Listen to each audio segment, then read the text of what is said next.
దేశంలో గృహ రుణాలు భారీగా పెరుగుతున్నాయి. గతేడాది సెప్టెంబర్ నాటికి దేశవ్యాప్తంగా ఇళ్ల రుణాలు 33.53 లక్షల కోట్లకు చేరినట్టు నేషనల్ హౌసింగ్ బ్యాంక్ ఎన్హెచ్బి ప్రకటించింది. ఏడాది కాలంలో 14% మేర పెరిగినట్టు తెలిపింది. ఇందులో మధ్యాదాయ వర్గాలు తీసుకున్నవే ఎక్కువగా ఉన్నట్టు వెల్లడించింది. దేశంలో హౌసింగ్ రంగంలో ధోరణిలు పురోగతిపై ఎన్హెచ్బి ఒక నివేదిక విడుదల చేసింది. 2024 సెప్టెంబర్ నాటికి వ్యవస్థ వ్యాప్తంగా బాకీ ఉన్న వ్యక్తిగత గృహ రుణాల విలువలో తక్కువ ఆదాయ విభాగానికి సంబంధించి 39% ఉంటే ఎంఐజీ విభాగానికి 44%గా ఉన్నాయి. మరో 17% అధిక ఆదాయ వర్గాలు చెల్లించాల్సినవని ఎన్హెచ్బి నివేదిక తెలియజేసింది.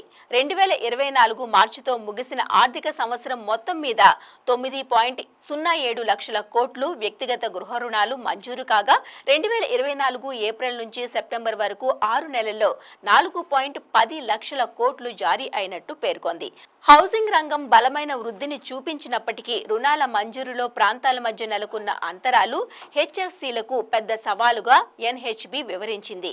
దక్షిణాది, పశ్చిమాది, ఉత్తరాది రాష్ట్రాల్లోనే అధిక శాతం గృహ రుణాలు మంజూరవుతున్నాయి. అదే సమయంలో తూర్పు, ఈశాన్య ప్రాంతాల్లో రుణాల జారీ తక్కువగా ఉంటోంది అని నివేదిక వివరించింది.